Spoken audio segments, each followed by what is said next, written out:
Vamos a orar. Pai querido, guía-nos este momento no estudo de Tua Palavra. Abre nossos olhos para compreender, para enxergar a verdade, em nome de Jesus. Amém. Amém. Uma das maiores mentiras do inimigo em nossos dias é o fato de que quando o homem morre, o corpo é levado ao cemitério e o espírito sai vagueando por aí, ou para reencarnar-se em outras formas de vida, ou para atormentar aos vivos, ou para ir penando, sofrendo aí pelo espaço.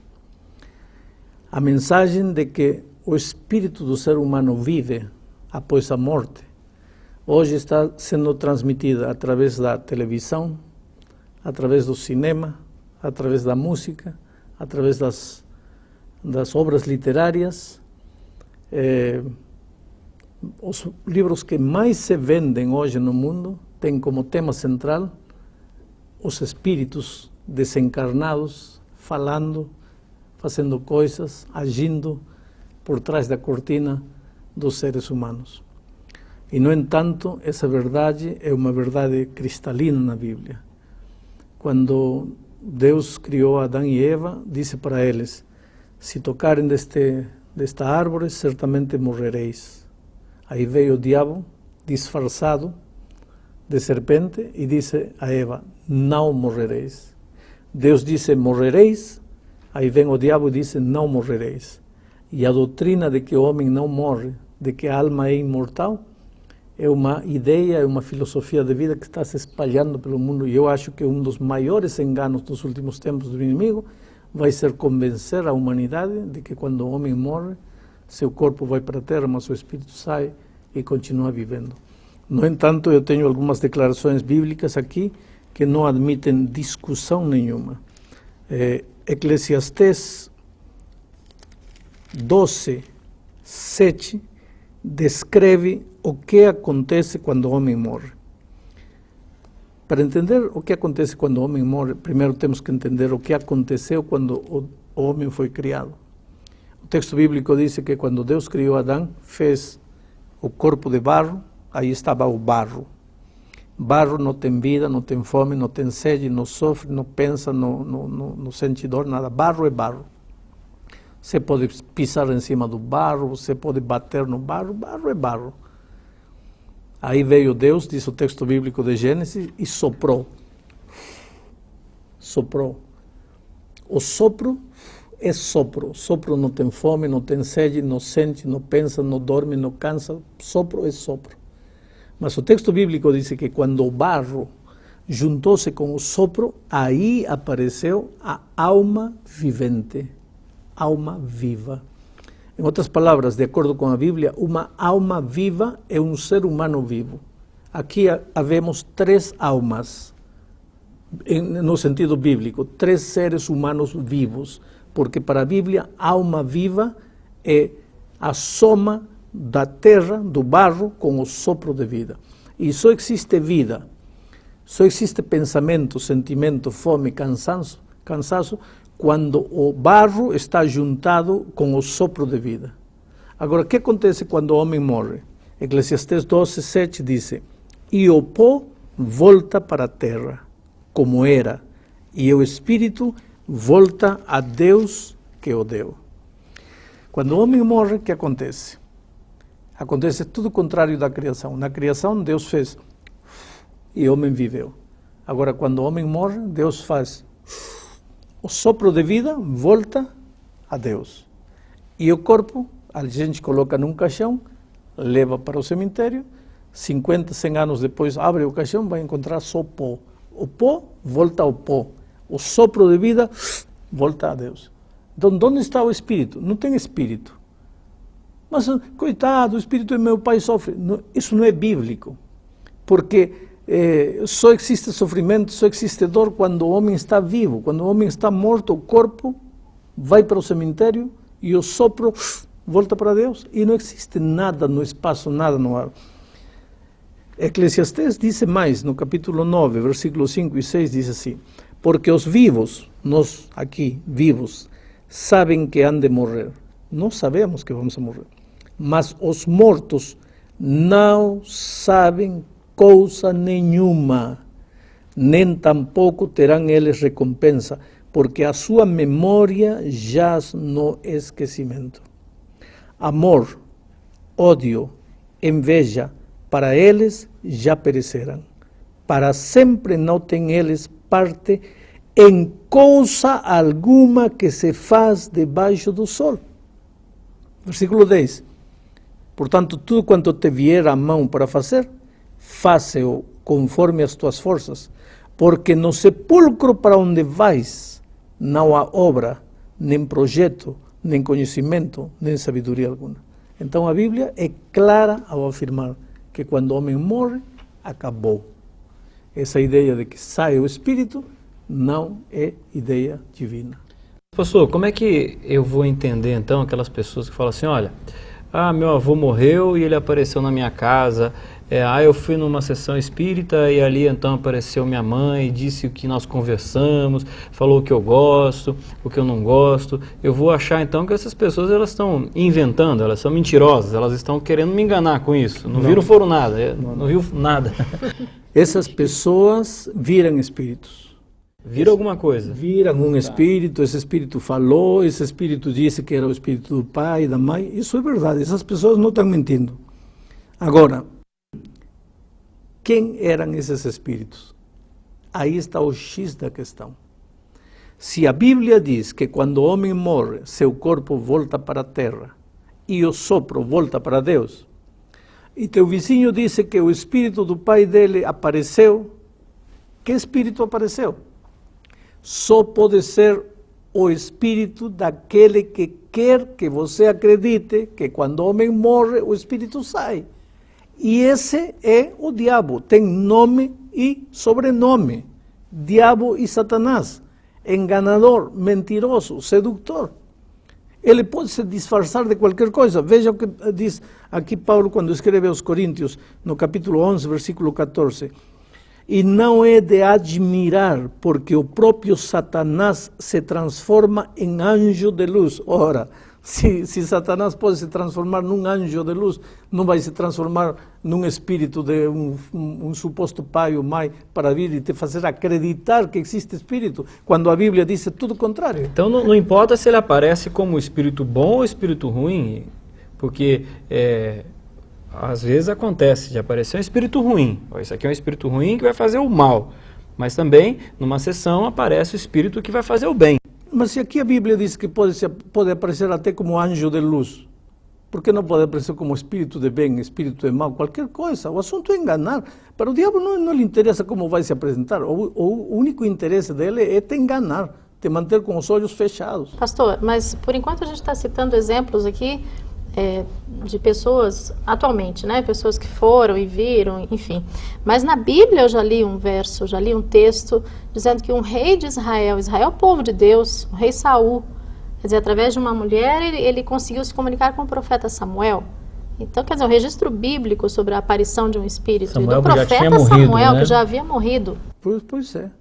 Era o espírito do diabo vestido de espírito de Samuel. Por quê? Porque o rei Saul consultou com esse espírito de morto, Deus rejeitou, Deus tirou o trono do rei Saul e o entregou para outro. Ora, se ele tivesse falado com o profeta Samuel de verdade, por que Deus ia ficar tão chateado? Deus ficou chateado porque ele estava falando com um espírito demoníaco e Saul sabia, porque Saul conhecia a palavra de Deus, sabia que ele não podia consultar aos mortos pelos vivos. Portanto, Saul estava errado. E a Bíblia registra esse incidente de Saul como uma das passagens tristes da história de Israel. Pastor, Jesus contou uma parábola e que ele usou essa ideia de morreu, ainda estava lá pensando. Isso está em Lucas capítulo 16, ali a partir do versículo 23, fala assim: no inferno, estando em tormentos, levantou os olhos e viu ao longe Abraão e Lázaro no seu seio. E aí então clamando, e aí continua o texto, né? Isso aqui foi uma história contada por Jesus. Então, como é que eu vou entender isso daqui? Os dois estavam mortos, eles estavam se comunicando, eles estavam se vendo, né? Em primeiro lugar, você mesmo disse que Jesus contou uma parábola. Isto não é história, isto é parábola. Isto não é verdade, isto é uma alegoria. Parábola é uma figura que se usa para ensinar uma lição. Jesus, no contexto, queria ensinar a lição de que a única oportunidade na vida é nesta vida, é agora esta vida. Que depois desta vida não há mais oportunidade. Por isso conta uma parábola.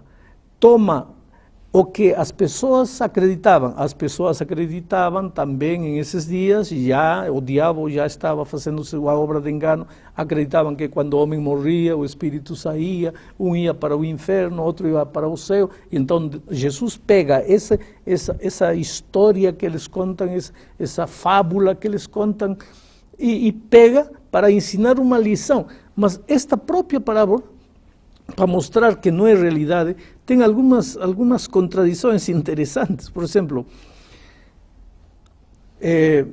o Lázaro e o mendigo falam, supostamente um está no inferno e outro está no céu. Espera um pouco. Você pode imaginar que céu e inferno estão limitados por tão pouca distância que um do inferno fala com outro do céu? Em segundo lugar, diz aqui que ele viu aos remidos no seio de Abraão. Quantos remidos há na história do mundo? Milhões e milhões. De que tamanho é esse seio de Abraão para que caibam aí todos os remidos do mundo? Evidentemente, esta é uma alegoria, esta é uma história inventada, esta é uma ilustração para ensinar a lição de que a única oportunidade para tomar decisões para o bem ou para o mal é esta vida. Pastor, eu queria que você respondesse uma pergunta para eu poder chegar no ponto que eu estou interessada em saber. Deus permite a atuação de Satanás de forma ilimitada na vida das pessoas? Em termos de tentação, enfim, para nos tirar do caminho. Deus permite que ele atue de uma forma ilimitada? Se Deus não permitiria, o diabo diria, ele vai se salvar porque você não deixa eu tentar ele.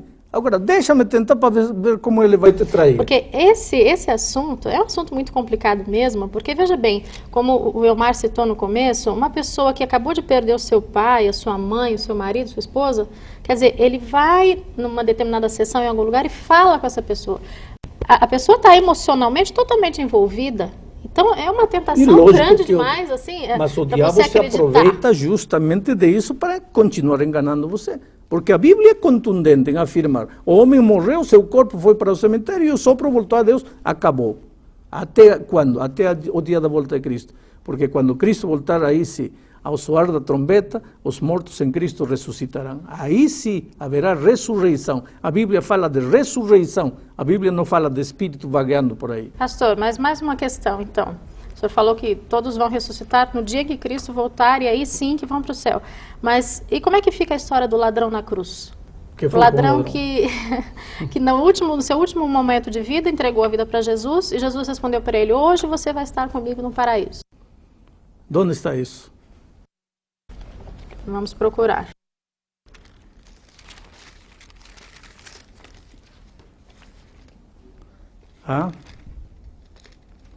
Isso está em São Lucas. A morte de Jesus. Bom, o ladrão olha para Cristo e diz assim: Senhor, lembra-te de mim quando vieres em teu reino. Jesus olha para o ladrão e diz assim, nas versões, diz assim: de certo te digo que hoje estarás comigo no paraíso. Então tem gente que diz: aí está a prova. Quando o homem morre, vai para o paraíso. Parece claro. Parece claro. Só que no original grego, porque a Bíblia não foi escrita em português, foi escrita em grego. No original grego diz: de certo te digo hoje, estarás comigo no paraíso. Não diz, de certo te digo que hoje estarás comigo no paraíso. Diz, te digo hoje que estarás. Agora você pode dizer: pastor, está querendo enrolar aí? Não estou querendo enrolar, porque vou te ler aqui um texto de São João capítulo 20. quando Jesus já estava ressuscitado, já era o terceiro São João dia. ou São Lucas, pastor? São João, agora estou indo a São João. Jesus já tinha ressuscitado já. E se apresentou a Maria. E no versículo, Maria quis tocar o Senhor Jesus.